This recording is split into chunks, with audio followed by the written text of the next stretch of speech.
On continue notre série de vidéos sur Python avec les listes qu'on rencontre parfois au lycée déjà. C'est arrivé dans des sujets de bac de maths, donc attention. Et les listes, ça permet d'enregistrer des listes de nombres. Il n'y a pas de piège dans le nom. C'est comme quand on remplit un tableur, on remplit une colonne de tableur avec une liste de nombres. Là, c'est pareil, sauf qu'on aura une liste en ligne et pas en colonne. Tous les nombres seront séparés par des virgules et la liste elle-même sera entre crochets. Allez, on va voir en direct ce qu'on peut faire avec des listes. On va commencer par créer une liste. Cette liste, on va lui donner un nom, par exemple ma liste, ça c'est son nom, et on va faire une affectation avec le signe égal, et ce qu'on va affecter, ça va être une vraie liste. Donc on met des crochets, et entre les crochets, vous rentrez des nombres séparés par une virgule. 1, 2, 3. On va vérifier que tout s'est bien passé en demandant au programme d'afficher avec print ma liste. On lance, et le programme a bien affiché la liste ici. Donc tout est OK, il a bien compris, et stocké en mémoire cette liste. Alors là, vous allez me dire, oui, mais si les éléments de la liste sont séparés par une virgule, comment on fait pour enregistrer des nombres à virgule? Eh bien, c'est très simple. En Python, les nombres décimaux doivent être écrits à l'anglo-saxonne avec des points. Par exemple, si je veux inclure dans ma liste la valeur 1,5, je dois écrire 1,5. Si je lance le programme, le point n'a pas posé de problème, et pour Python, ça veut dire 1,5. Et c'est pas que dans les listes. N'importe où dans votre programme Python, il ne faudra jamais écrire les nombres décimaux avec des virgules, mais toujours avec des points. Allez, je vais restaurer ma liste avec 1, 2, 3 plutôt comme élément. Et on va voir ce qu'on peut faire avec une liste. Une première chose est qu'on peut avoir accès à la longueur de cette liste avec la commande len, c'est le début de length en anglais, et ça renvoie le nombre d'éléments dans la liste. Je viens ici de créer une nouvelle variable qui s'appelle longueur et qui mémorise la longueur de ma liste. Le programme va donc afficher la longueur de ma liste à la troisième ligne. Cette longueur, c'est le nombre d'éléments dans ma liste. J'ai 3 éléments, donc le programme devrait afficher 3. On lance. On a bien 3. On peut aussi calculer automatiquement la somme de tous les éléments d'une liste avec la fonction sum, S-U-M. Si on fait 1 plus 2 plus 3, ça donne 6. On va voir si ça marche. Oui, tout est OK. Il existe plein d'autres commandes, comme min ou max, qui permettent d'extraire le plus petit élément ou le plus grand élément d'une liste, mais je ne vais pas m'attarder là-dessus. Je préfère insister sur l'une des commandes les plus utiles, c'est la commande append. En anglais, ça veut dire ajouter. C'est pour ajouter un élément dans une liste déjà existante, et l'élément sera rajouté toujours à la fin de la liste. Vous rentrez le nom de la liste, .append, et entre parenthèses, l'élément que vous souhaitez rajouter. J'aimerais rajouter l'élément 4 à la fin de ma liste. Donc si tout se passe bien, ça fera une liste 1, 2, 3, 4. On n'a pas le choix ici, l'élément est toujours ajouté à la fin de la liste. Pour vérifier, on va afficher ma liste et on va voir s'il a bien pris le changement en compte. On lance. Oui, on obtient bien une liste 1, 2, 3, 4. Et tiens, si on essayait de rajouter plusieurs éléments d'un coup, on met 4,5. Est-ce que ça marche? On lance. Bah non, ça marche pas, on a une erreur. Donc attention, on rajoute les éléments un par un avec append.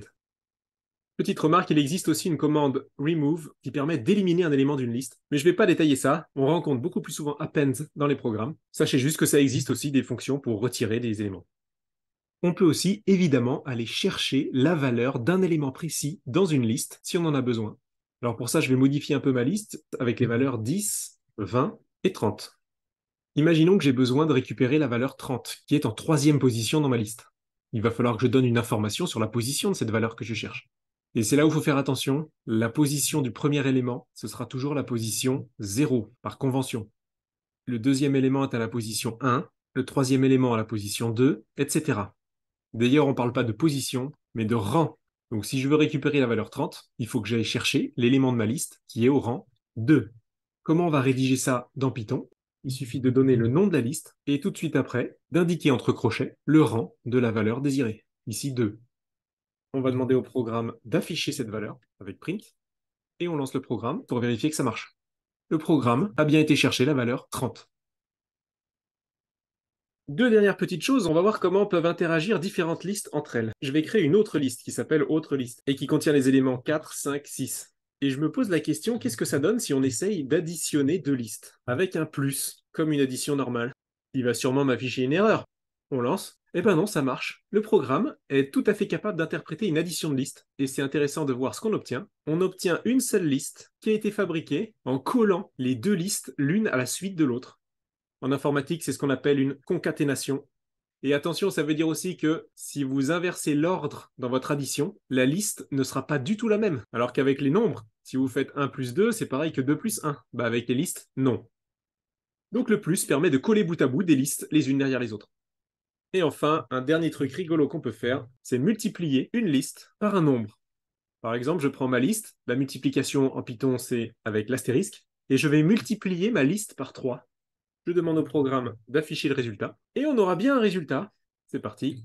On obtient une unique liste qui est constituée de 3 fois ma liste collée bout à bout. Ça peut être très pratique pour créer des longues listes avec des motifs qui se répètent. Donc voilà, en informatique, on a inventé des règles pour additionner et multiplier des listes. On a donné un sens à ces opérations.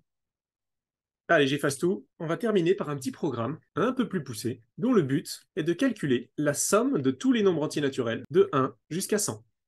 Pour certains, ça vous rappellera un exercice classique qu'on fait à la main quand on découvre les suites arithmétiques en maths. Il y a un moment où on apprend à calculer la somme de tous les termes d'une suite arithmétique. Et on démontre même une formule générale pour calculer la somme de tous les nombres jusqu'à n. C'est n plus 1 sur 2. Ça vous rappelle peut-être des souvenirs. Et donc on est censé obtenir 5050. Mais ici, le but, c'est pas de retrouver ça par le raisonnement, c'est de retrouver ça expérimentalement. Et en maths, quand on veut faire des expériences, bien souvent, on écrit un programme informatique. On va commencer par créer une liste qui contient tous ces nombres de 1 jusqu'à 100. Cette liste, je vais l'appeler L majuscule. Alors vous pouvez la rentrer à la main, 1,2, 3, 4, 5, etc. Mais ça va vous prendre un temps de dingue. Donc c'est pas la bonne solution. On va utiliser une boucle for pour remplir cette liste de manière parfaitement répétitive et automatique, sans se fatiguer. J'ai déjà fait une vidéo sur la boucle for pour ceux qui ne sont pas à l'aise. Donc on va inventer une variable i qui va se balader entre 1 et 100 par pas de 1. C'est pas très intuitif, mais quand vous utilisez range, ça va toujours s'arrêter un rang avant. C'est-à-dire que si j'écris ça, i va commencer à 1 et va terminer à 99. Moi, je veux aller jusqu'à 100. Donc dans la fonction range, je mets 101. Ça, c'est le début. Ça, c'est la fin plus 1. Donc la fin, c'est 100. Et ça, c'est le pas. Donc à chaque tour de boucle, la variable i augmentera de 1 unité.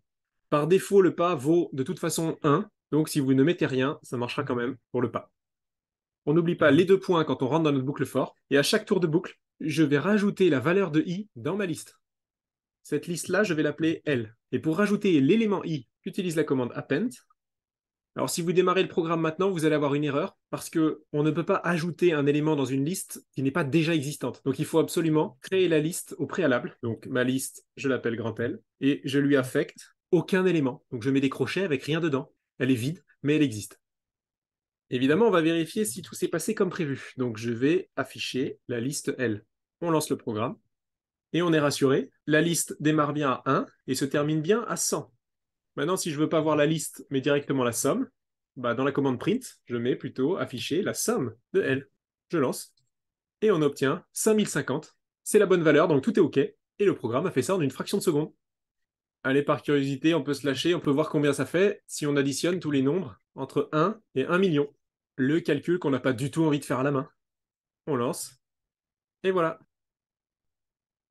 Allez, je reviens à ma liste d'avant, avec les nombres de 1 jusqu'à 100. Et si je vous avais demandé, pas la somme, mais imaginez on est en cours de stats, et je vous demande plutôt la moyenne. Comment on calcule une moyenne? On fait la somme de tous ces nombres, ça tombe bien, c'est ce qu'on a fait précédemment, et on a juste à diviser par le nombre de termes dans la somme. Ici, on additionne 100 nombres. Donc on va à peine toucher à notre programme. Notre programme, il a déjà calculé tout le numérateur. Il n'y a plus qu'à le diviser par 100. Et si c'est pas clair pour vous qu'il y a 100 termes dans la liste, c'est pas grave. Vous utilisez plutôt la commande length, L-E-N. Cette commande renverra automatiquement comme valeur le nombre d'éléments dans votre liste. Donc vous voyez, c'est très simple de calculer une moyenne avec ces 2 commandes. On fait la somme, on divise par la longueur, et c'est parti. Donc pour ceux qui un jour se sont posé la question, je suis sûr qu'il y a bien quelqu'un un jour qui s'est posé cette question, quelle est la moyenne de tous les nombres entiers de 1 à 100? C'est 50,5. Ça a l'air bizarre comme résultat. Si je vous avais demandé d'essayer de deviner cette valeur moyenne, vous auriez sûrement dit 50, la moitié. Pourquoi il y a ce virgule 5? C'est un peu la même chose qui se passe si je vous demande quelle est la moyenne d'un lancer de dés. Donc vous pouvez obtenir 1, 2, 3, 4, 5 ou 6. Vous avez une chance sur 6 de tomber sur chaque face. Et pour ceux qui ont déjà fait des stats, vous avez appris à calculer ce genre de moyenne. Et il se trouve que la moyenne n'est pas 3, mais 3,5, pile au milieu. D'ailleurs, je vous préviens tout de suite, la prochaine vidéo Python parlera des nombres aléatoires, pour simuler un lancer de dés par exemple. Et on pourra vérifier expérimentalement qu'on obtient bien une moyenne qui sera très proche de 3,5. Et ça, c'est pour la prochaine fois.